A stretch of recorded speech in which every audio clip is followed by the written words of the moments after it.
अगर कोई नेता गलत करे या मोंटू सोलंकी भी गलत करे तो तुमको बोलना चाहिए कि नहीं दादा तूने ऐसा बोला था, भाई तूने ऐसा बोला था, अगर तू गलत है तो गलत है। जब तक तुम बोलोगे नहीं तब तक तुम्हारे को लोग झूठ बोल के जाएंगे, तुम्हारा फायदा उठाएंगे और तुम्हारे को यही जमीन में गाड़ के चले जाएंगे और वो उनके बड़े बड़े बंगले बन जाएंगे। अपने को सिर्फ हमारे हक और अधिकार की बात करना। कानून में इतना ही वही हक और अधिकार तुम लोगों का भी है। जो मैं बोल सकता हूँ वो तुम भी बोल सकते हो। किसी से डरने की जरूरत नहीं, क्योंकि तुम खुद कमा के खाते हो। किसी की नेता हूं जैसे किसी की दलाली करके, समाज की दलाली करके कभी भी पैसा नहीं खाते हैं। मेहनत का खाते हैं, तो मेहनत का अगर पैसा खाते हैं तो किसी से डरने की जरूरत नहीं है। हम समाज का काम करते हैं। समाज के काम में हमारे 3-4 मुद्दे हैं।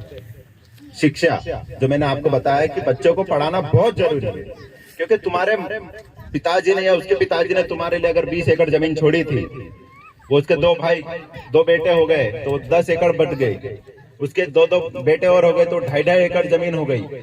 तो जमीन कम होते जा रही है, परिवार बढ़ते जा रहा है। अगर अपन बच्चों को नहीं पढ़ाएंगे, नई नौकरी देंगे, नई धंधा पानी करवाएंगे तो तुम खेत में भी काम नहीं करा सकते, क्योंकि अभी खेती कम हो गई, नवाड़ भी खत्म हो गई है, जंगल पूरा खत्म हो गया है। तो इसलिए बच्चों को पढ़ाओ। पढ़ाई करेगा, अच्छी पढ़ाई करेगा तो नौकरी लगेगी, और अगर नहीं नौकरी कर सकता है तो कम से कम धंधा कर लेगा। जैसे अभी एक भाई ने बताया था कि मंडी में उसके साथ में गलत हुआ। एक लड़का है झोपाली का, राहुल सोलंकी करके, उसने ये बात उठाई थी और उस बात के लिए हम भी जाने वाले मंडी में। ये है कि वहां पर ये जो पिपला गोई इलाका है, यहाँ पर सब्जी भाजी बहुत होती है। जब भी तुम बेचने जाते हो तो तुम्हारे साथ में वहां पर पर्ची कटती है, कमीशन कट जाता है, सारी चीजें तुम्हारे साथ होती है। साल भर मेहनत तुम करते, सब्जी तुम पकाते, पानी देते, खाद लाते, दवाई छींटते, तोड़ते, धोके लेके जाते, और वहां पर बैठे बैठे कमीशन खाते और तुम्हारे से ज्यादा पैसे कमा लेते। होता है ना सर सबके साथ। तो उसका यही कारण है कि हमारे में जागरूकता नहीं है। अगर हमने मेहनत करी है तो उसका हमको फल भी मिलना चाहिए, उसका फायदा होना चाहिए। मेहनत हम करेंगे और फायदा सेंधवा वाले का हो रहा है, ये चीज समझने की जरूरत है। जब ये चीज समझ जाओगे कि मेहनत अगर हम कर रहे हैं तो उसका फायदा भी हमको। नेता अपने बीच के अब देख रखे हैं, 35 साल से तो मैं भी देख रहा हूँ, दोनों नेता है वो अपने बीच के नेता है, लेकिन एक पार्टी बीजेपी का गुलाम है, एक कांग्रेस का गुलाम है। लेकिन ये समाज की बात करने के लिए कोई नहीं तैयार, वो सिर्फ उनकी पार्टी की बात करते हैं। मैं भी पार्टी से वो करता हूँ, लेकिन मेरे लिए पहले समाज, मेरे लिए पहले समाज है। क्योंकि तकलीफ अगर है किसी की तो समाज की तकलीफ है, पार्टी की तकलीफ नहीं है। वो तो भोपाल और दिल्ली में बैठी है ना, उनकी तकलीफ नहीं है। तकलीफ यहाँ मेरे समाज के लोगों की, और मेरे समाज के लोगों को अगर कोई परेशान करेगा तो मैं उसको कभी छोड़ूंगा नहीं। मैं पूरी टीम के साथ में जाकर उनके साथ कार्रवाई करूंगा। बोलने के लिए तो बहुत मेरी इच्छा होती है, और भी मेरे को ऐसा लगता है कि मैं बहुत सारी बात रखूं, लेकिन यहाँ मैं मुद्दे की बात करता हूँ और सिर्फ उतनी ही बात करता हूँ कि जितना मैं कर सकता हूँ। ये मेरी टीम, मेरे साथी जितने करने को तैयार रहते हैं, मैं और पूरी टीम वही बात बोलती है। जैसे अभी सभी ने बोला है, वही बात बोलते हैं जो कर सकते हैं, और हम करके पहले दिखाते हैं, उसके बाद ही बोलते हैं। अगर आप लोगों के बीच में ऐसी कोई सी भी समस्या रहे तो आप जरूर, पूरी टीम है, हमारे नंबर है, आपके नंबर भी मेरे पास में, आप जब बुलाएंगे तब हम खड़े रहेंगे। पर मुद्दे की लड़ाई लड़ते हैं, और मुद्दे की लड़ाई के लिए आखिरी दम तक लड़ते रहेंगे। ऐसा आप लोगों के बीच में ये बात रख के मेरी बात को यहीं खत्म करता हूँ। है कोई किराना दुकान डाल रहा है, या कोई पेट्रोल बेच रहा है, या पंचर की दुकान बना रहा है, तो धंधा काम करना बहुत जरूरी है अपने लिए। अगर अपने पास में रोजगार की व्यवस्था अगर सरकार नहीं करती है तो अपने को खुद को रोजगार की व्यवस्था करनी पड़ेगी। उसके लिए हर काम करना, काम धंधा कोई सा भी छोटा नहीं होता। कभी शर्म नहीं रखना, कभी ये मत सोचना कि हम कर सकते कि नहीं कर सकते।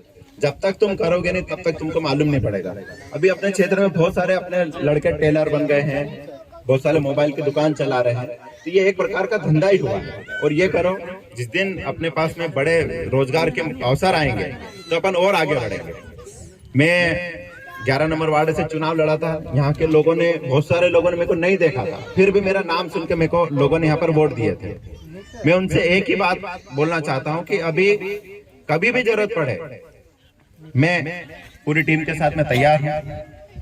मैं फिर से बोल रहा हूँ कि मैं तुम्हारी खुशी में भले एक बार नहीं आ पाऊंगा, पर तुम्हारे मुसीबत में पूरी टीम के साथ में खड़ा रहूंगा। इस चीज को हमेशा याद रखना।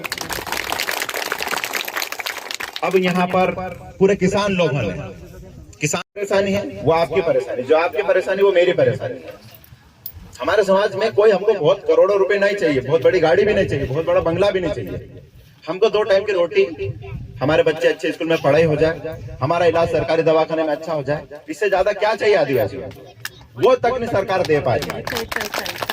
मैं उसी चीज के लिए आया है, हमारे बच्चे स्कूल में पढ़े, सरकारी स्कूल में पढ़े और अच्छी पढ़ाई करें। हमारा अगर कोई बीमार हो जाए, कोई माँ बहन बीमार हो जाए, कोई आदमी बीमार हो जाए, कोई बुजुर्ग बीमार हो जाए, तो सरकारी दवाखाने में इलाज अच्छा हो, क्योंकि सरकार करोड़ों रुपए देती है दवाखानों के लिए, लेकिन सरकारी दवाखानों में ना तो गोलियां मिलती है, ना इलाज होता है, ना डॉक्टर आता है। वो सिस्टम को सुधारना, जब ये सिस्टम सुधर जाएगा तो तुम्हारे पैसे बचने लग जाएंगे। वहां पर इसको पकड़ के लेके जा रहे हैं, आज झूठा केस बना रहे हैं, मोटरसाइकिल रोक ली है। ये पूरे सबसे ज्यादा अगर पुलिस के केस बनते हैं तो मेरे को लगता है कि ये पिपले गोई में ही बनते हैं। तो यहाँ कितने बड़े, कौन कितना बड़ा फैक्ट्री चला रहा है दारू के, या कौन कितना बड़ा आदमी यहाँ पर कारखाने चला रहा है, ये कितने दारू बेच रहा है, जबकि ट्रकों भर भर के इनके ठेके, उनपे 2 नंबर की दारू बिकती है। उनको पुलिस वाले, उनको दिखता नहीं है कि उनकी भी दारू बिक रही है। सिर्फ हमारे लोगों ने अगर 2 टाइम की रोटी कमा के खाने के लिए अगर दारू बेच रहा है, और सरकार ने भी छूट दी है, शिवराज सरकार ने छूट दी है, तो भी हमारे लोगों को झूठे केस बना बना के 10 लीटर पकड़ के ले जाते हैं और 52 लीटर बना के झूठा केस लगा रहे हैं। अब अगर ऐसी कोई स्थिति बने हमारे क्षेत्र में तो उस अधिकारी से बात करेंगे, और वो अगर मान गया तो ठीक है, नहीं तो उसके ऊपर भी अपन FIR कराएंगे, और उस अधिकारी, उस आबकारी वाले को पुलिस में ले जाके पकड़ के देंगे कि जो इतने ठेके पे 2 नंबर की गाड़ियां चल रही है, दारू बिच रही है, तो उनको क्यों नहीं पकड़ रहा, हमारे लोगों को क्यों परेशान कर रहा है। ये बहुत जरूरी है भाई। आज